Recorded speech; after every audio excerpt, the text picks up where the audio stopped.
Sit back, strap in, and get ready for After Hours with TC Restani. This is Abigail Harwich, executive producer, welcoming you to the show.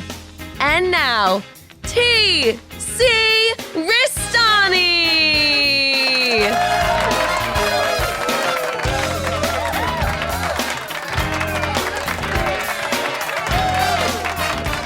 Alrighty, welcome to the After Hours with TC Restani, the podcast. I'm TC Restani, emanating from the palatial podcast penthouse, and we're a little somber here in the podcast penthouse because we have lost one of our family down here. One of my greatest friends of all time, South Boston Jeffs, tragically passed away at the age of 52, and we down here at Restani Productions are shocked and heartbroken. And I'm going to introduce the grieving panel who is here tonight, starting with CJ from the Rundown. Hey, TC, how you doing? I've been better.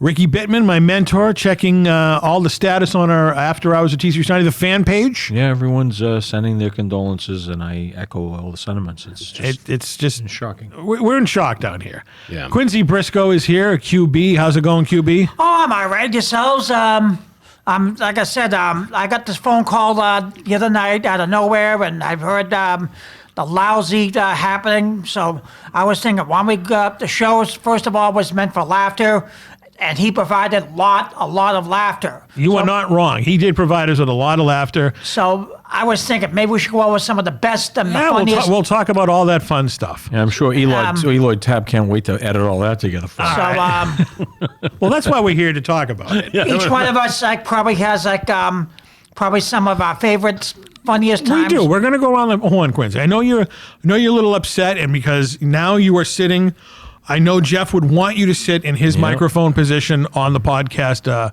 penthouse. Up the day is here, and that is now your position over there. You are in the South Boston position. Amen. All right, there you go. That's all we have to say. Jeff was a friend of mine from middle school, and it's just, I've known the guy for almost 40 years, and he was a plethora of information about pop culture and everything, and it's just weird not knowing that he's not around anymore. Yeah. It is weird. It's gonna take a lot of the time to get used to. People. But we never thought it'd happen to one of us. No, not well. We eventually down the line, but not this soon. Not this you're soon. right, I mean, you're just right. to turn around. You know what? It bothers me when you have the suddenness of something like this. The suddenness, that's what gets me the most. Right. Wow. To lose somebody, you're there. One of my responsibilities was when I did drive to the studio in the Bitmobile, I would often drive Jeff home. And it was Halloween night, was the last time we drove together, and we had a great conversation as usual, and we just had a lot of laughs. And I said to him when he got out of the car, I said, "See you next week, buddy." And like I always did, I said, "Don't forget this, don't forget that, don't forget." Oh yeah, you forgot everything in the car. Leave everything in my car. I used to get a phone call. Yeah. TC, can you come back? Why would you lose this time? I had my bandana and all this other stuff. I always checked for him, made sure he got in the door and all that, and I said, and here's the thing, just when I used to talk on my podcast all the time, the great Ricky Bittman's Jukebox, which was exclusively on Spotify. Exclusively pulled from Spotify. But I used to always say, at the end, I'd say, "Ladies and gentlemen, thank you for sharing the most precious commodity you have with me, and that is your time." Because anyone that would spend any time listening to us or watching us or listening to the podcast or listening to the Rundown, anything, watching Quincy dance, they're giving us their time, and that's the most valuable thing you own. Because unfortunately, Jeff ran out of his time, and you never know when your number's going to get called. No, and it's really upsetting because very upsetting. He was in the prime of his life. He was a free spirit, never bothered anybody, and everybody who ever met him, if you knew him for 35 years or 35 minutes, you love the guy. Yeah, I mean, there's just no way around it. Yeah. And the thing is, I'd be having a conversation with somebody out here, and I'd be saying, I saw this movie the other day, and I couldn't remember who was in it, and all of a sudden, Jeff would just walk in the background and go, "That was Joey Smith." Right. And I'm like, wasn't paying attention, but he'd be listening, and he'd pull that out of thin air. Oh, he was like Rain Man of pop culture. Yeah. And I remember one time, this is maybe 5 or 6 years ago, he called me up and he goes, "Dude, have you seen this commercial about such and such?" And I go, "No." And he goes, "Well, if you do, pay attention to the fat lady in it. And I go, why? He goes, dude, you're not going to believe who that is. I go, who? And he goes, remember the hitchhiker from Friday the 13th, part 4 that got stabbed in the throat eating a banana? That's her. 3 days later, I finally see this commercial, and he was right. Yeah, well, he was never wrong about stuff like that. Right. There was that, and then there was all of the time he goes, remember the background dude in the Warriors, like one of the Warriors who didn't talk? He's now doing like prostate commercials. Oh, Jesus. And he was right. Yeah. So, I mean, it could have been like 2 a.m, and I could be thinking of something, or I'm like in a Twitter space chat, and I go, someone brings up some rare, obscure thing. I go, I know who's going to have the answer to this. And I would call him. I go, Jeff, blah, blah, blah, blah. Oh, you mean that guy that was in blah, blah, blah, blah, blah, blah. And I tell him everything. It's like, yeah, that's him, yeah. He knew all of it. Yep. All of it. And I liked how he and I could share our love for John Waters and in those films, and because nobody else up here has seen any of them. No, it's okay. And and Jeff and I really had an appreciation of that. And he Was that a Southie thing? Because you were a Southie boy originally after you moved here from... No, it was... Pink Flamingos was reviewed on after movies. This is a conversation I had with Jeff one time. With Siskel and Ebert? Yes. Okay. Yeah, they were, and they just, I mean, of course, they trashed it. It was just terrible. And, of course, when I went down to the local, this is back when video cassette recorders, VCRs were just introduced. When I was a kid, I had one. I rented it from a place called Rent-A-Center or something like Rent-To-Own. I paid like $12 a week, and I had a VCR. None of my friends had it, but I worked at a supermarket, so I could afford it. So I went down to the video club, and sure enough, on the shelf was Pink Flamingos. So I got it, my buddies and I watched it, and we were shocked. But I found it hilarious.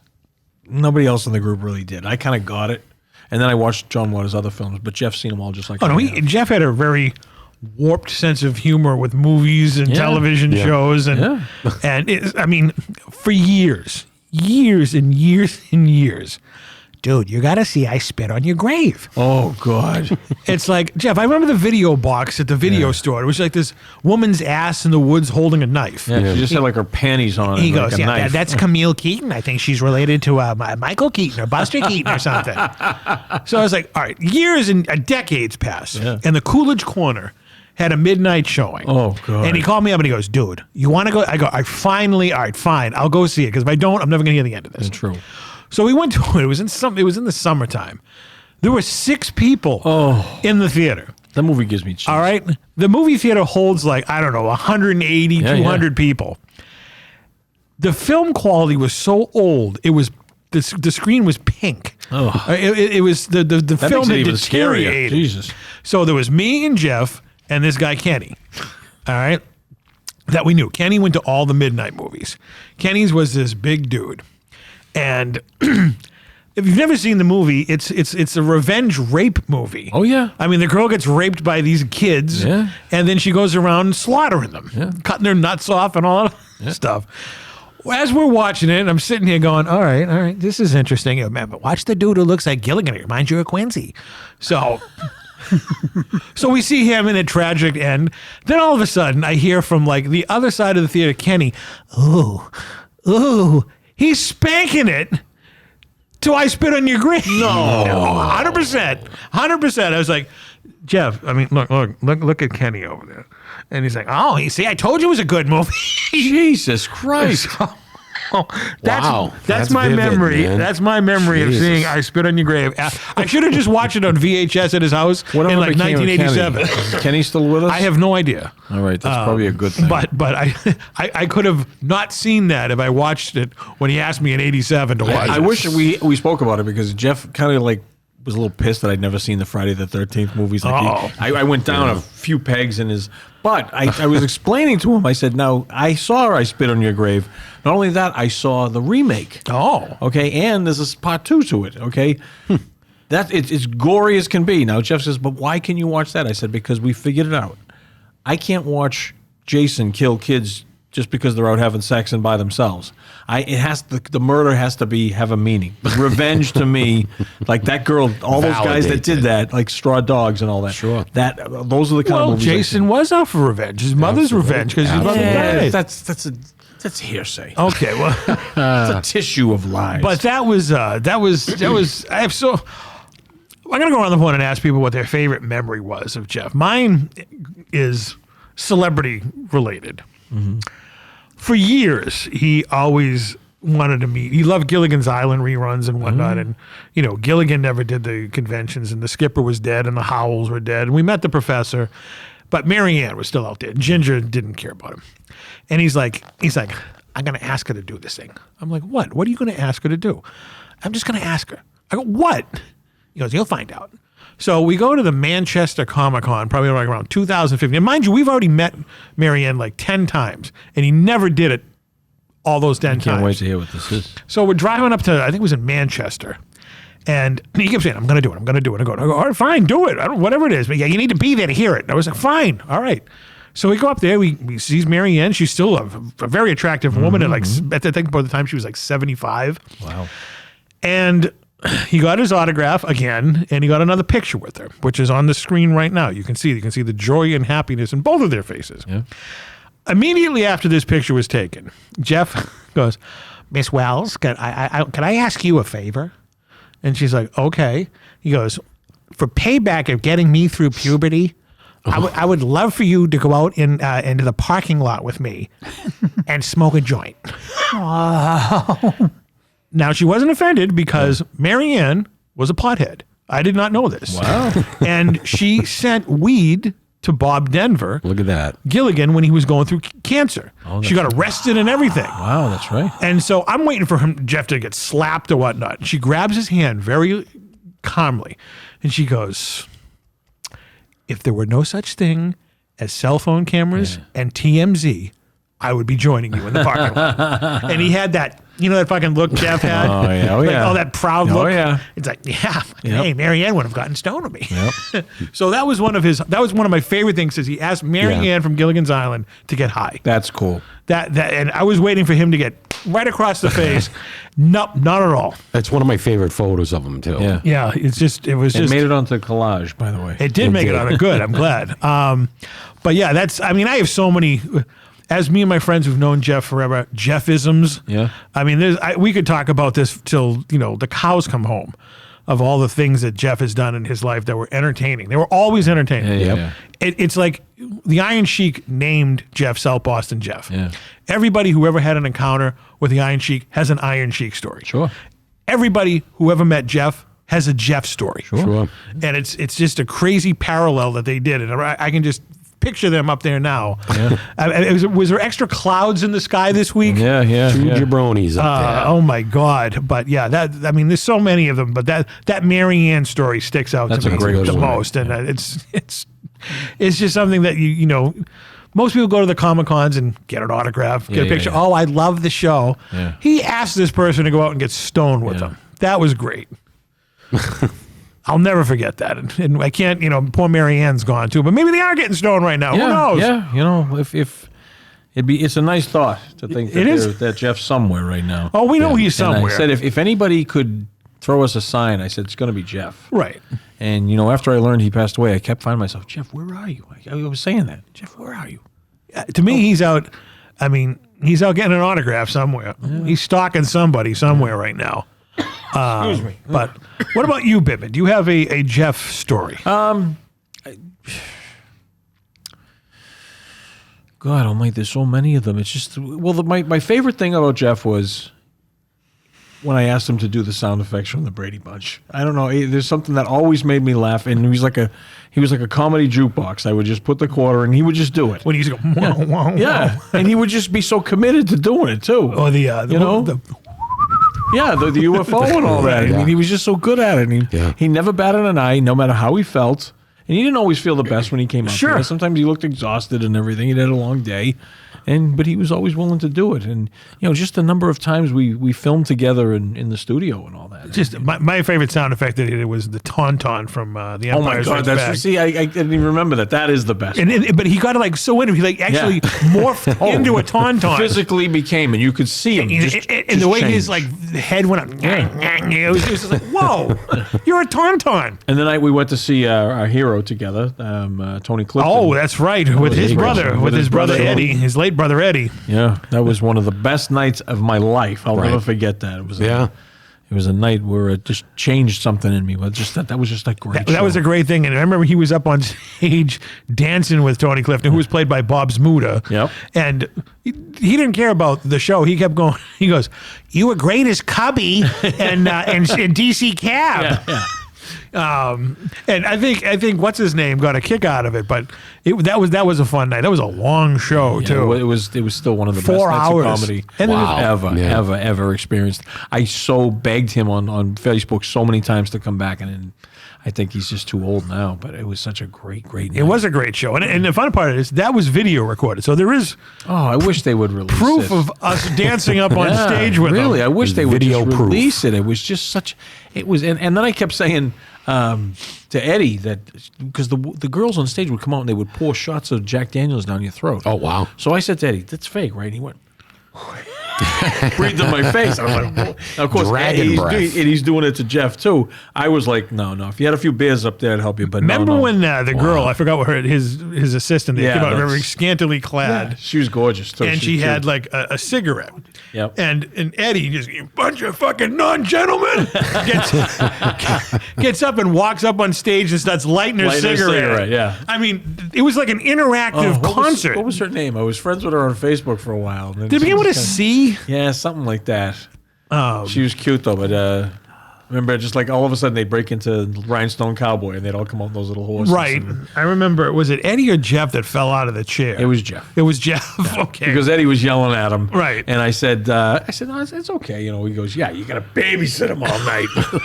So it was like the brother fight's gonna break out in the Wilbur Theater for Christ's sake. that was, and it was like a Wednesday or a Tuesday night. It was a weeknight, yeah. Yeah. And it went a while. Yeah. It was in October. I remember that. October of 2010, wasn't it? Jesus, boy, you got a memory, bro. Wow, that was crazy. That was a long We're not night. talking TC here. He's got a memory like an elephant. Oh, absolutely. He never forgets anything. Never.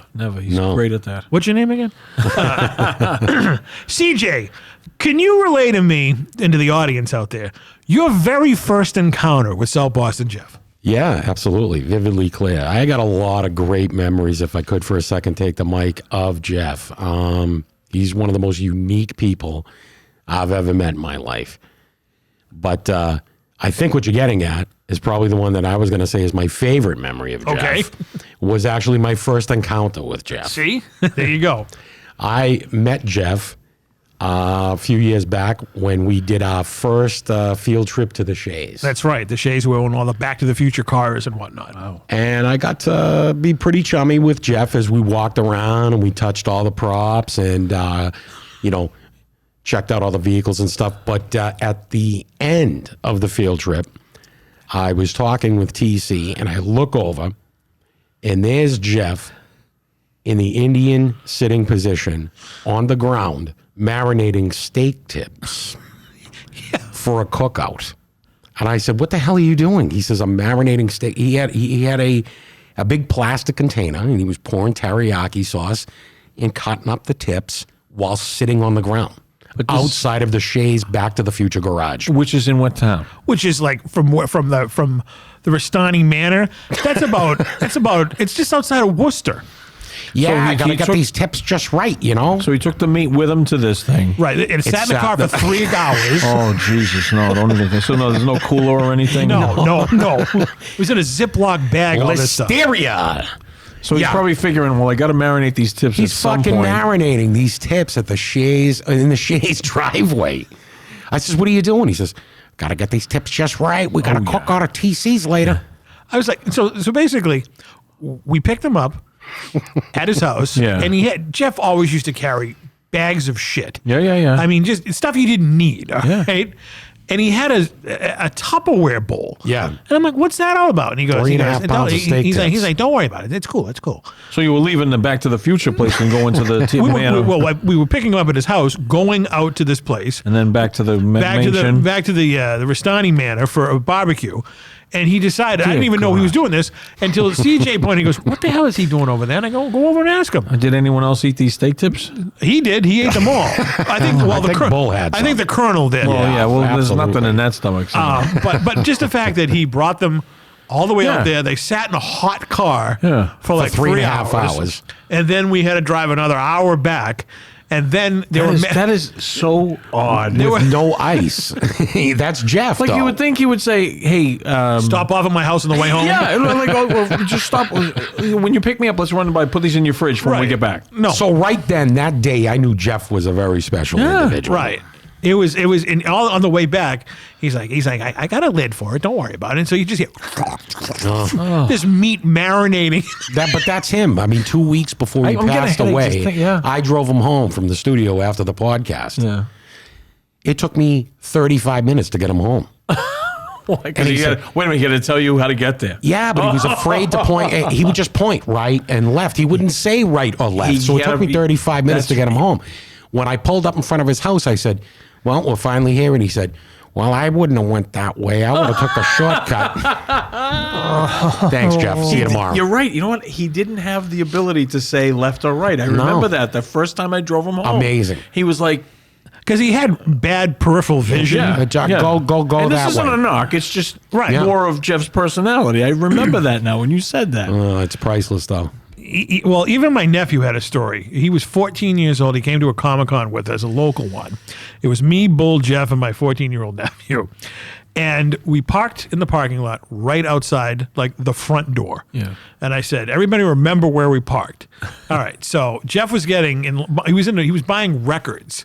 Some guy had like a gazillion records, and he was looking for the Popeye soundtrack, which he found. He did, yeah. I remember He showed found us. it that day. He brought it down here. So I go, Jeff, we're going to go in the car. It was November. It was cold. We're going to go wait in the car. We'll warm it up. I go, okay, dude, don't worry about it. You're in the parking lot. I go, we're not moving. So we sit in the car. My nephew's in the front seat. Bull's in the back. Jeff comes out the front door. And we're like, all right. And he walks past the car. Yeah, I could see that. All right. And then he wanders around to the other side. I'm honking the horn. And like I said, he had really bad vision. He couldn't see it. My nephew's like, does he not know we just parked right here? And I go, he can't see very that well. And I started beeping the horn. And Bull rolled the window. I go, Jeff, get the hell over here. We got to go eat. Oh, shit. And he did that little skip that he was doing. Yeah, little tippy toe. Right. Wow, I thought you moved the car.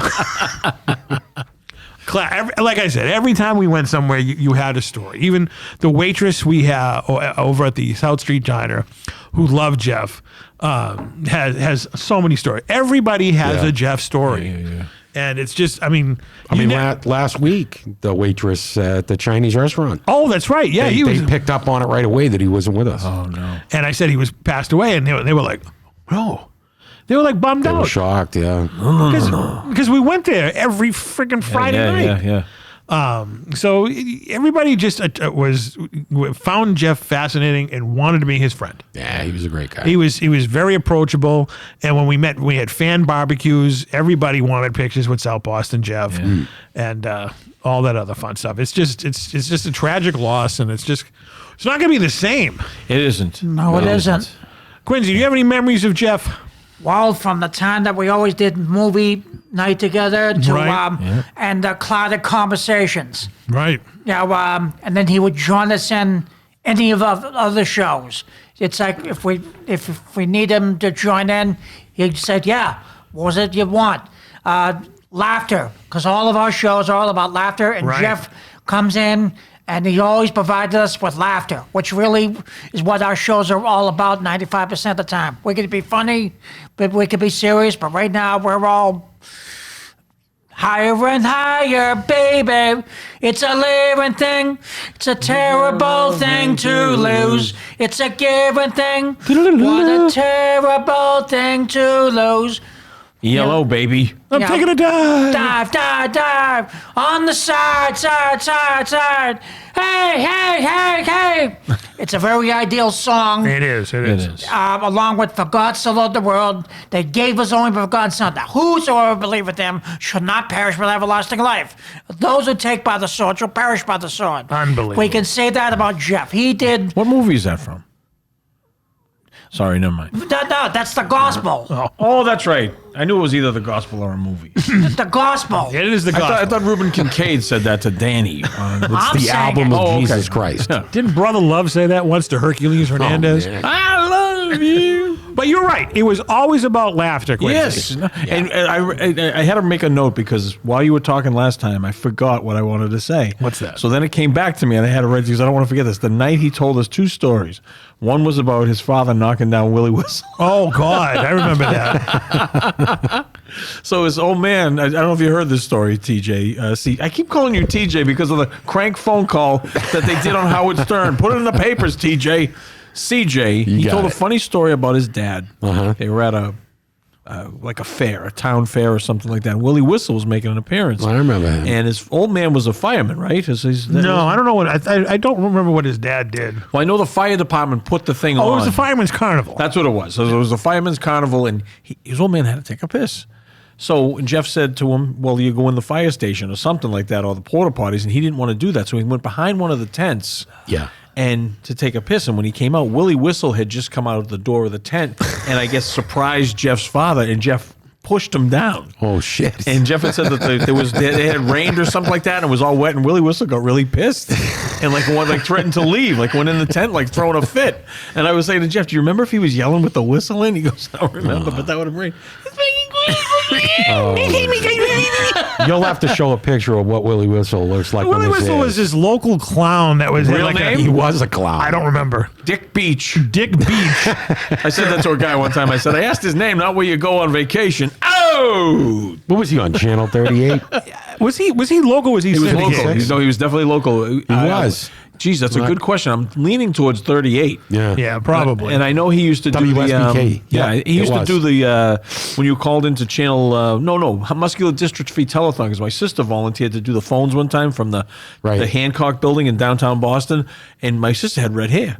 And while she's doing on the Willie Whistle went over to him, but we were watching it and we're like, there's D. Willie Whistle's over there because he's comparing his red hair to my sister's red hair, and she was kind of creeped out by him. But so before or after he got smacked in the face.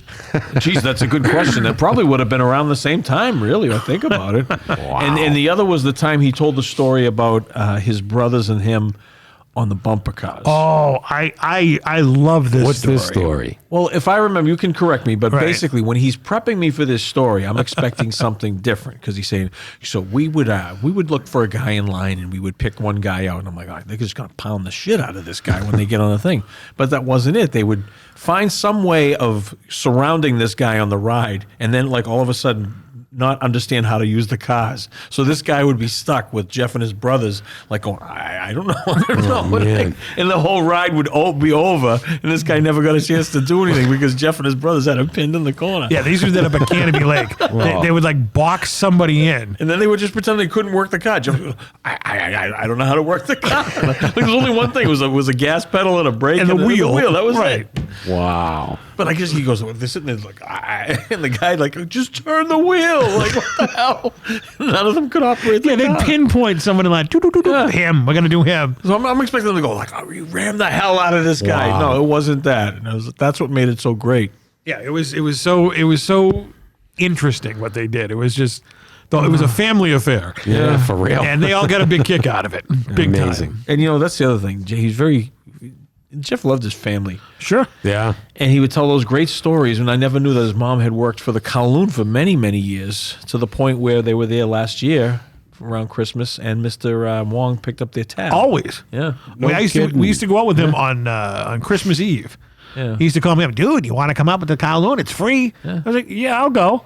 Oh, that must have been awesome. They put us in this room, and his whole family was in there, and it's a typical Irish crazy family. It was awesome, and we didn't pay for a cent. Oh, that's nothing, great. because his mother, who's an angel, she was a saint, worked there for 20 some odd years. Wow. So everything was on the arm when Yeah. you went to the Kowloon.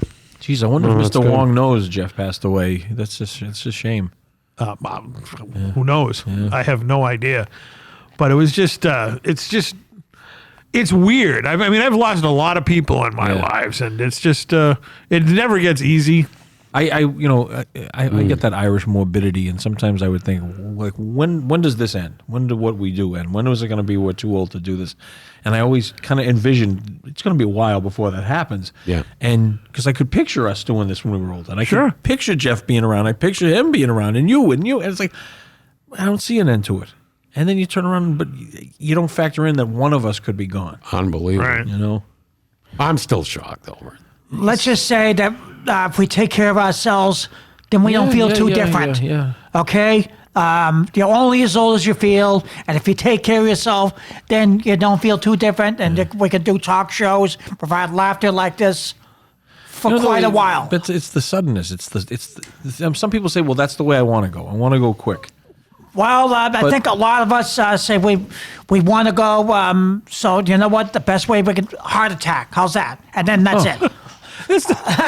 Quincy, man, you have no filter, do you? It's Well, I'm trying to be very direct. I to know answer the exactly gentleman's what you mean. question. how about you close your eyes, you go to sleep, and you don't wake up? All right. And that We don't happened know when, that where, happened to my or friend, how. That happened to my friend Paul Helen, God rest his soul. And his brother-in-law said, if we're going to go, that's the way to go. But I'm thinking to myself, my old man and my mother were We two don't- people that passed away that it wasn't like a long, painful thing. They were sick, and they went into the hospital, and we knew the time was near. In both cases, I was very fortunate to go in and see them both and talk to them. Right. I talked to my mother the night before she died. I talked to my father probably 4 hours before he passed away. And there was a Little bit of closure. yeah, it was a goodbye. There was. And I didn't get that with my brother-in-law Ernie. I didn't get a chance to do that with him because I saw him on a Sunday night, and the following Tuesday he was gone.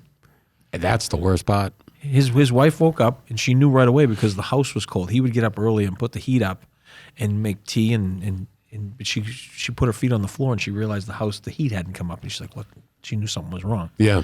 And he was on the floor. Oh, man. That's So terrible. that's what horrifies me. Yeah. If we're going to talk about this as a Well, subject, we're going it's to get it out there.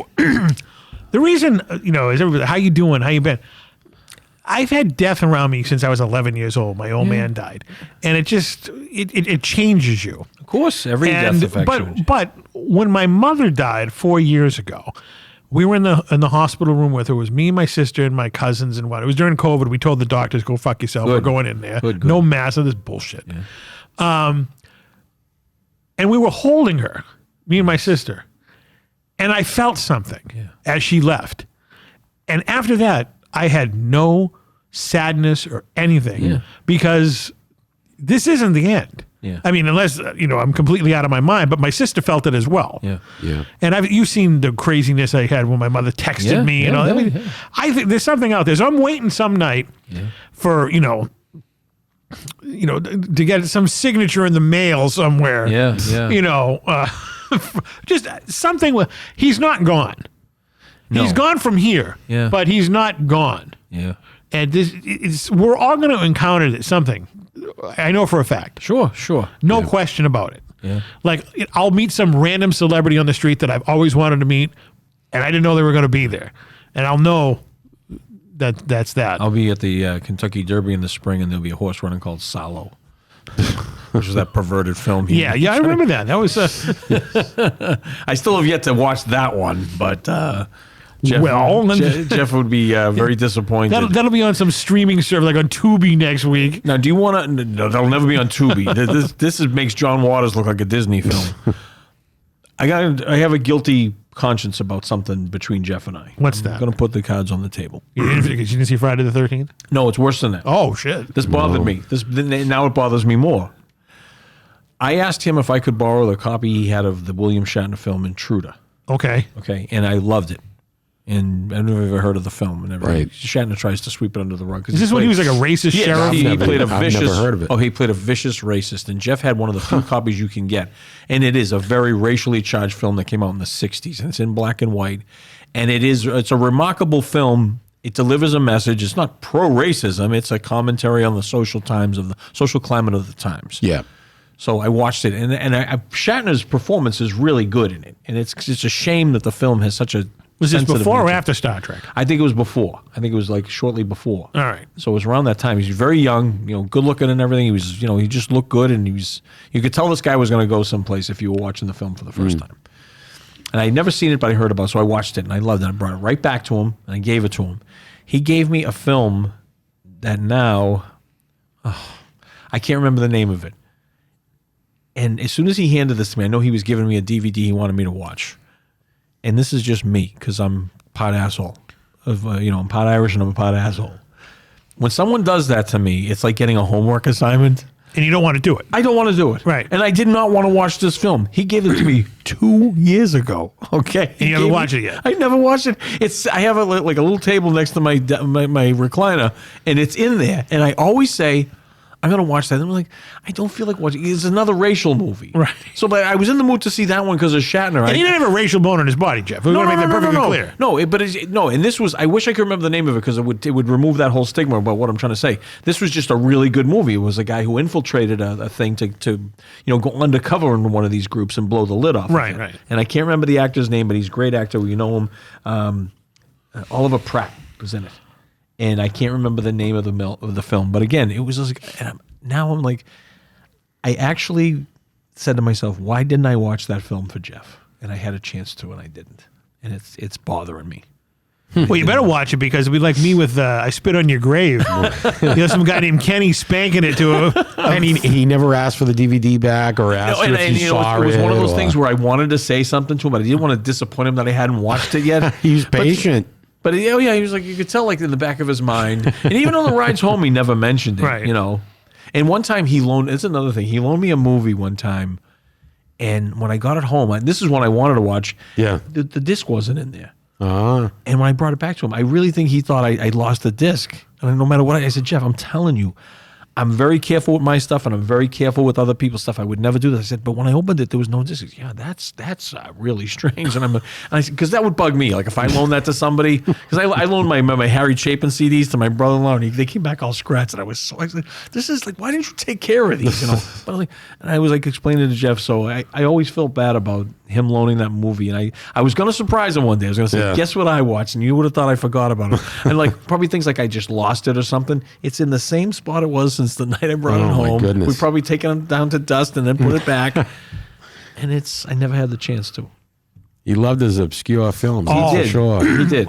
When we used to go to Chiller Theater, Yeah. He which bought was a ton of them. which was 3 weeks ago. He was the last thing he did in there after he got all his signatures and whatnot. He goes, dude, I'm going back to that guy who has all those fucked up DVDs. Yeah. And he came out. I mean, every time we went there, he'd get like 6 or 7. They were dirt cheap. They were like $3 or $4. Yeah. They want to get rid of them. Like VHS transfers. And I was like, oh, exactly what they were. They were done in some guy's basement. And I'm like, what the hell? Oh, this one's really good. Oh, this one's fucked up. I can't wait to watch this. Yeah. That was the highlight of him. He loved going to these places and get these DVDs that no one in the world, other than people at like Comic Cons, would know about. Right. And, obscure titles. Like when he knew a lot about all this obscure titles, and he went up to Eric Estrada on one of his celebrity stalking bits, and he goes, "What was the name of that women in prison movie you were in?" He must have loved that. And he's like, "I don't know what you're talking about. You're like, oh, no, you did it. Yeah. You did it." And that was at the end. He goes, "Ooh, you TMZ, get the hell out of here." Some of these actors, when they saw Jeff come over, probably go, oh no, he's going to bring up that movie again, Some of them, people were like, "I don't. How do you know that?" Yeah. Right. I mean, that happened a lot. He would go up to the case in point. The last Chiller we were at was 3 weeks ago, and he was getting his machete signed by Corey Feldman. And the machete that he loved so much, this was the final signature he got on it. And he went up to Corey and he goes, "Corey, you know Teddy Duchamp, the character that you played in Stand By Me? Do you realize he was in Carrie?" He's like, "What?" He goes, "Yeah, he was grown up in Carrie." He's like, I've never heard that. I have to go check that out. Yeah. So he even smartened up the guy who played the character. Yeah, Teddy and didn't Duchamp. even know that his character was in another Stephen King novel. And he got to complete that machete. He did. That was his legacy, What's going to happen to the machete? along with the Sonny Chiba sword. Well, the Sonny As Chiba well. short and That was huge. and the dude from the Shokashuji, whatever his name was, Sho Kasugi. him too. Yeah. The and ninja. then he got the one signed by the American Nose Ninja. picker. the girl Lady from Kung the Fu. Lady Kung Fu. Oh, that's right, from Men And to he the almost Dragon. killed him Yeah. with that sword. There's the picture on if you. Who's Bolo? Was that the other guy? Bolo Yen was the pick in the nose Yeah. guy, but the one from the Bruce Lee movie, the Lady Ninja. Yeah, I can't remember her name. He almost poked her eye out with the sword that That's he on the had. collage too. That's I mean, as you've seen on the screen, there is Jeff trying to get the sword out of the holster there to get signed. That was back in April of this year. Right. I mean, there was. he knew everything about these movies better than the people who were in them. Remember the last Ricky Bittman's jukebox? He brought all his swords on there. Right. We filmed. No, Kung Fu Theater. The Kung Fu Theater. Jesus, I'm sorry. Right. Yeah. That was the night we went down to the ocean. Yes, when we christened Bull. You didn't miss anything that night. No, you didn't. I'm not even going to show the picture on the screen about that one. Nah, and what TC just touched upon is exactly what was our experience at this last Chiller convention. And if you look on the screen, there's another picture. It was Jeff's last Facebook post. And he said, "Guess who said I have impressive film knowledge the other day?" That's right. Eli Roth. Oh, that's he right. said so. He's one of my favorite horror directors, so I'll be floating on cloud 9 for a long time. Yeah, he knew. I mean, we don't exaggerate. When we say Jeff was a savant about pop culture and obscure pop culture references, the best way to describe him. He knew it. He did his homework. That's I mean, I remember when we were kids, he was the only other person I knew who had 2 VCRs so he could dub shit. Yeah. So he would go down to this place called Movies on Video that had the most obscure Faces of Death and all this other oddball stuff. And he would just record them and record. I remember going into his house one time, his VHS like stacked to the ceiling. Yeah. And he just knew where everything was. And he just, I mean, he lived for pop culture. If you went on a pop culture trivia game show, you'd win with him. Oh, easily. You'd win. Easily. Like if there was like a pop culture Jeopardy everything. with like, and the question is, the Daily Double, some obscure, what was the brand of socks that, for real, that Jason wore in Pot 3? Oh, well, those would have been, he would have known it. He wore gold toes. Right. it was just amazing. And people that have known him as long as I had, calling him up deep. Telling him about him. It's like he knew everything. Yeah. I mean, we weren't the only people that tapped his brain to find out, Jeff, what was the name of that thing? Yeah. Who was the actor, the actress? What was the name of this movie that came out in like 1984 that like 4 people in the world saw? Remember we were talking about how certain movies you watch at certain times of the year, and it was a real hot summer night, and I said, I used to watch, they used to air on Channel 56 in 2 parts, Helter Skelter with Steve Railsback. And he goes, I have that on disc, and he loaned it to me. And that one I got right back to him because that's a gem, that one. And I watched that, and he was so impressed that I pointed out the fact that Uncle Rico, which is John Grease, Gries, the actor John Grease, was in Helter Skelter. He was one of the first suspects that thought of that could have committed the murder, but his father was the producer of the film. So I put all that together and gave it to Jeff, and he was like, "That's a good one." He didn't know that one, so I had him stumped on that one. He actually met Steve Railsback and had a hell of a conversation with him. Yeah. I mean, that was the thing. The celebrities were so impressed by his knowledge. Yeah. Not of like, oh, you were in this mainstream movie. Everybody in the world knows that. Yeah. But he knew the commercial you were in, or the background character on a soap opera or something just odd. Yeah. And he just knew it. And they were like, how did you know that? Yeah. Wow, I remember that. Crazy. I haven't thought about that in years. Yep.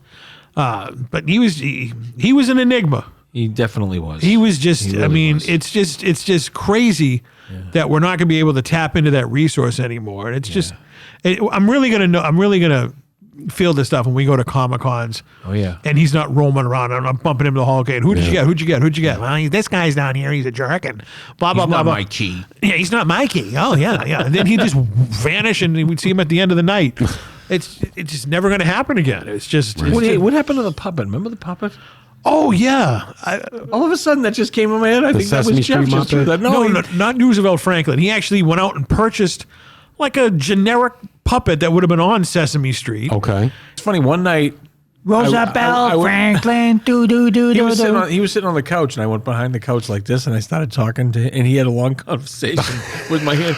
And I said, "Why don't we just get a sock puppet?" And Jeff was like, "Why don't we get one better?" And Jeff came in with this like almost like a human-sized puppet. Right. I think it was kidding. huge. Yeah. Yeah. It was It's different from the Franklin Oh, no. puppet. Yeah. This was like a bootleg Jim Henson. Yeah, I think he got off of eBay. It's like puppet. And I don't know what I don't think he named it or anything. No shit. he was trying to come up with names for it. We were going to do this whole segment. Right. He never brought the puppet back again. Yeah, he brought it down here one night and we took photos with the damn puppet. And, this was going to be a whole thing, and then we just forgot And it. then it Because just the vanished. puppet's so priceless, so rare, that you don't let stuff like that. I think you were afraid of that puppet. I think you would. No, because he had Roosevelt Franklin, and Jeff played a song for me from the classic album Sesame Street, Yep. Moby Mosley. It's like, who didn't love Roosevelt Franklin? Well, Jeff and I had a lot of laughs, and he played Sesame Street songs, and that was what, Jeff loves Sesame Street. and Well, isn't it kind of he passed away the same week as the 55th anniversary of Sesame Street. Did he really? Yeah. Now, you know how I have like my toe dipped in the printing industry. We recently printed something for Sesame Street. We printed some business cards for the executives. So I took now if you get 500 business cards, that's a standard you would get if you hold an office or something like that. That's for any company.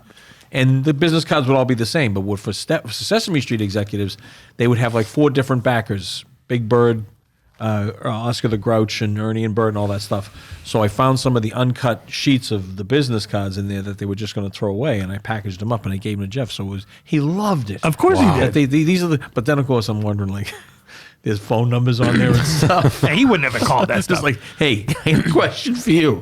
Who the hell are you? You know what the best Sesame Street thing involving Jeff was? We were at Chiller probably, got to be close to 10 years ago. Sorry. It's cold in here. I got to talk to Abby. Yeah, to what the hell, Turn huh? the heat up. She got you red cups, I was just though. going to say, and maybe this is the night to remember it. I have my red Solo cup. Oh, shit. I got to actually post a picture of that. So we're down in New Jersey, and Carol Spinney, the guy who did the voice Big Boyd. of Big Bird and Oscar the Grouch.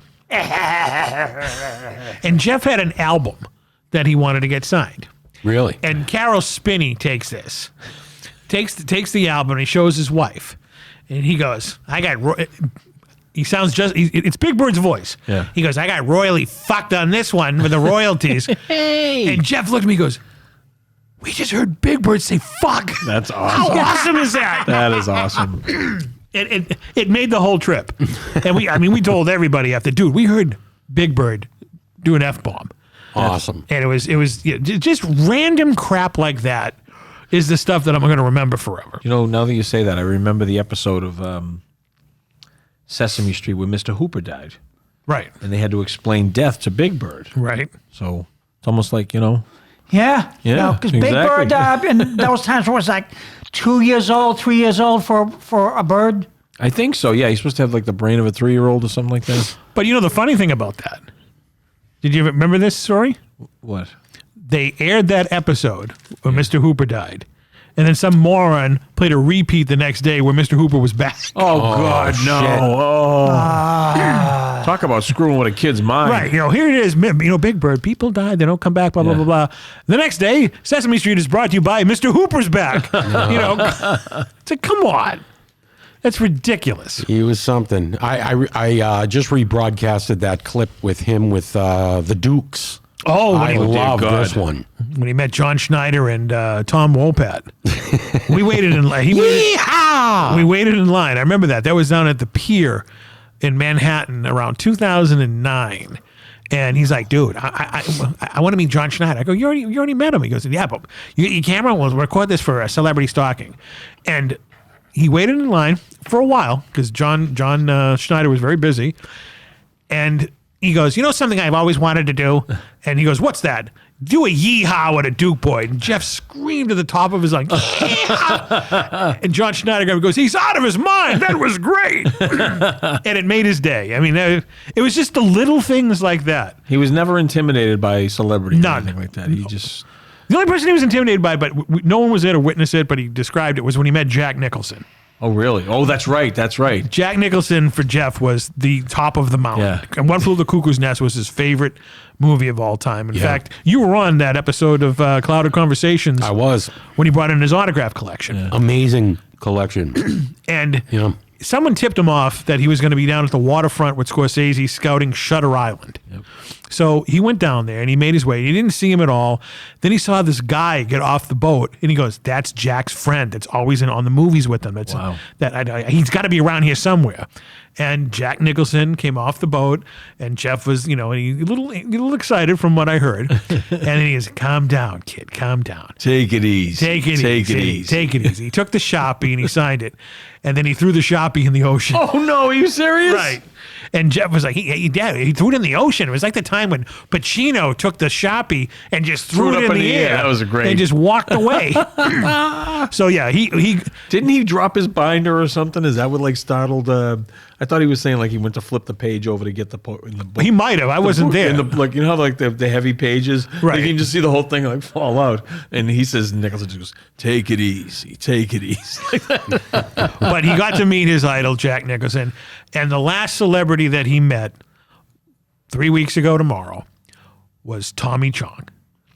That's a big one for Jeff. Yeah, I mean, he met Cheech a couple years earlier, Yeah. and then he finally met Tommy Chong, and that was the last photo he ever took with a celebrity. Yeah. And it was one of his idols. wow.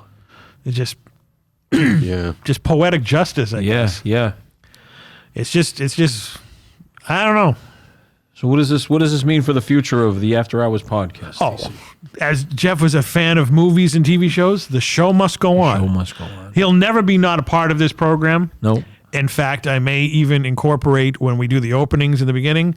He will now be known as our clouded consultant. Yep. And I will take a soundbite of him, going, "Hey, how's everybody doing here?" That's a great idea. I mean, there's no way he's not going to be ever mentioned on this program at least once or twice an episode. Yeah. I mean, he was woven in the fabric of our lives. For me, for almost 40 years. You for 20 years. You for a couple of years. Quincy for almost 30 years. Yeah. It's just he's there's no way he's going to be not part of this program, Right. or anything we ever do. Yeah. I mean, it's just his spirit will be there. He's South Boston Jeff. I always say, Jeff, where are you? Where are you? We all have different brands of comedy, and Jeff is one of those very good brands of comedy. It Right. will never be forgotten. No way. He's a free spirit. I expect to see him his silhouette to walk by, Yeah. downstairs when we see it on the security camera, like we always did.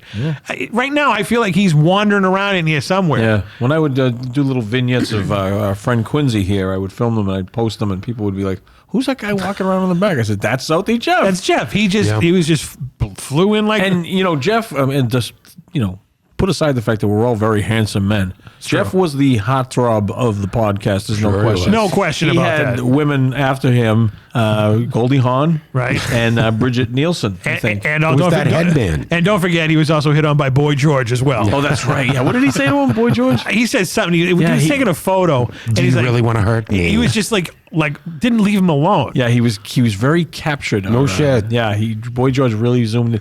He had a line. Jeff said, I can't remember what it was, but he definitely Boy George took a shine to Oh, my he friend did. Jeff, Yeah, right.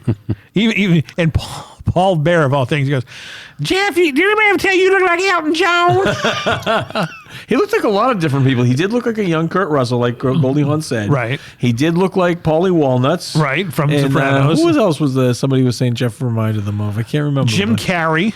Yeah, when he was, yeah, I can when he see was that. younger and thinner. Yeah, yeah. He looked a lot like Jim Carrey. Yeah. But yeah, I mean, no one ever had a bad thing to say about Jeff. Celebrities that he encountered with him all found him fascinating. Yeah. And he was just like I said, I know he's gone, but I expect to see him floating around somewhere. Yeah. He was just that magnetic personality. And how are you doing? How's that? That's good. That's great. That's great, Quince. Well, Well, Okay. Quince, what did you put in that coffee? milk and sugars and sweet How many loaves. sugar and sweet and lows? That's right. whoa. What do you mean sugar and sweet and low? That's what I said. Sugar, and then you know what? I'm going to try Never some. ceases to fascinate me. Yep. And I tried. You know what? It's a very awesome cup of coffee. Now, if you're putting sweet and lows, it means you don't want sugar. So why did you put sugar with the sweet and low? Tonight I figured I'd try something. You Live know a what? little, right? Live a little. So it's an excellent. He's crossing the streams. What is it about that chair? Yeah. People who sit in that thing are unique. Yeah. And you were definitely unique, Quincy. Don't they call that, what is it, chasing the dragon when you put sugar and sweet and low in the same cup? Yep. So it's called a good cup of chemistry. No, it's called chasing the insulin. I was at a Dunkin' Donuts one morning, right? Not the one that Quincy just went to. Right? No, this was over in South Boston. Speaking of South Boston, Jeff, the guy took a extra large hot coffee with cream. I'm not kidding you, 6 equal. 6 equal. 6. That's I One can't equal. even stand 1 equal. Can you It's imagine? gross. He goes, yeah. I'll have the extra large coffee with cream and 6 equal. Oh, my And everybody God. in the place went like, That's like the guy I used to know who used to order like the 12 clam plates and a Diet Coke. and a Diet Coke. yeah. You're looking very svelte there. It's a Diet Coke. Speaking of clam plates, Ah. I went out. Remember last time we talked, I was going out to Belle Isle Seafood Over in Winthrop. Yes, went over there, and I got now everybody that we went with this other couple, Tasha and I. Everyone got the baked haddock and the baked this and the Delicious. baked that. I You got the fried. the fried You got it, fisherman's man. platter. Was it good? How about the big- bellies? Oh, Yeah. I can't remember last time I had whole belly clams because Love nobody it. else. Tasha's like, we're gonna get the clam strips. I'm like, you're Nah, eating batter strips- and rubber but bands. the- It's the- This nothing- isn't Howard Strips. Johnson's. It's terrible. Strips. That's And I'm the like, neck, man. You got to get the Oh. bellies, and you got to get the sea scallops, not the bay scallops. Right. These were nice scallops. They were two Belle big Isle pieces does of it right. 2 big pieces of haddock, Oh, nice. fried shrimp, onion rings, and fries. Fuck. I think I ate everything but the 2 pieces of haddock, which I had the next night. A lot of tartar sauce. Tons of tartar sauce. Oh, And 2 big giant draft Budweisers, and I was so I'm happy. starving and thinking about we it. met at like 3:00, I think, for dinner. So I was home already. Jumped in the shower. I was watching my TJ Hooker at 6:30, thinking of Jeff.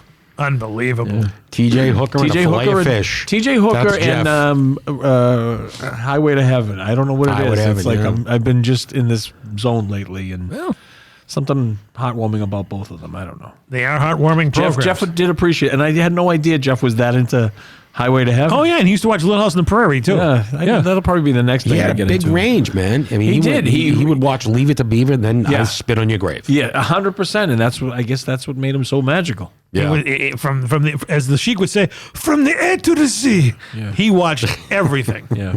Unbelievable. My South Boston Jeff. Oh, please. It's crazy, but the show is not going to end. No. It would be disrespectful to him if we stopped, Yeah. and we're not going to. No, Because I just maybe like to take a break or something No, like that. But the show- I honestly, to everyone listening, I had no idea we were going to even be sitting behind the mic. no, tonight. because we just No, came. me People neither. want to come down here and just reminisce and gonna whatnot. I sit said, in you know what? kibitz Let's tonight. reminisce to the world, because this is where the magic happened, right here. Yeah. I mean, we did obviously in the TV show as well, but for the last half decade, this is where it happened, right here, and he sat right there. And we're not going to not have his memory erased because we don't want to do the show. No, that's horseshit. Doug Palumbo, one of our fans, reached out to me and he wanted to do something in Jeff's memory. And, we had mentioned the Special Olympics on Right. our Facebook page. But I think, if I would say to anybody, if they want to honor Jeff's memory, go to see one of those revival movies like at the Coolidge Corner. Sure. Or- indulge yourself in a guilty pleasure of something like Go that. rent or find some, Go wacky movie. Go support your used record stores. Oh, he loved cheapo records. Yeah, one of the things, because we got Green Yeah. Street Records in local here, and I wanted to go there with him one day. Of course, me and Mike. The place that he loved was in Boston called Nuggets. Nuggets, oh God, Nuggets goes way back. I used to He go was there constantly, and they knew him by name. Yeah, go support your Nuggets, support all these stores because Jeff he'd want them to stuff. stay open. And He kept Nuggets in business. What are you talking about? Yeah. With his 97-cent records. Every day, dude. That's where he got his charo, he was telling me. He got everything there, dude. I got this weird fucking thing, and I got this, and I found this, these little Indiana Jones figures from like Japan there, and If I'm in the area of Nuggets, I should go in and tell them. Because you should, because he was I'm one gonna of be their in number Boston one this customers. weekend. Yeah. I mean, his biggest thrill, he didn't have a lot of money. Yeah. He just enjoyed when he found like these little treasures that meant the world to him. Yeah. In a weird way, he was like Indiana Jones. He found Indiana Jones found the Lost Ark. He found a movie starring Joan Van Ark. Yeah, Yeah. really, that's an excellent way to put it.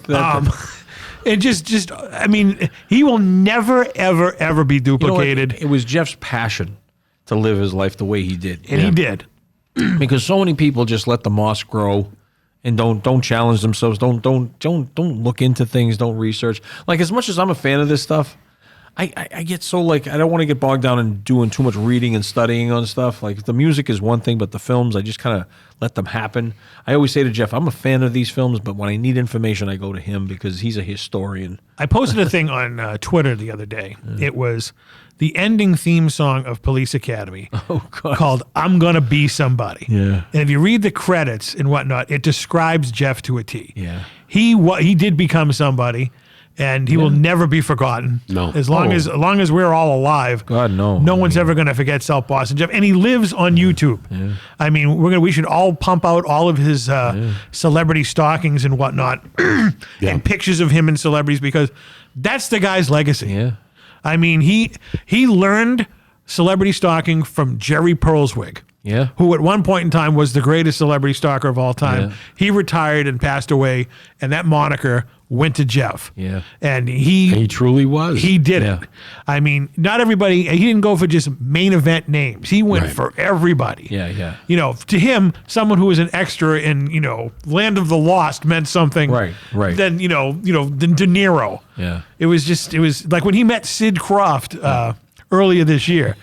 It was like, dude, he's like, they were having a conversation. It was fascinating to watch him interact with celebrities. Yeah, I'm going down to Rhode Island. Tom and Sarah are going to be there from Land of the Lost. Yeah, they're going to be opening up like a Wendy's, and I'm going to be there. But I think it's a fitting way to end this program. Was the song that he composed himself, the opening of Clouded Conversations. This is him with his keyboard and his bongos, singing the song from Clouded Conversations. Jeff, we'll see you down the road, buddy.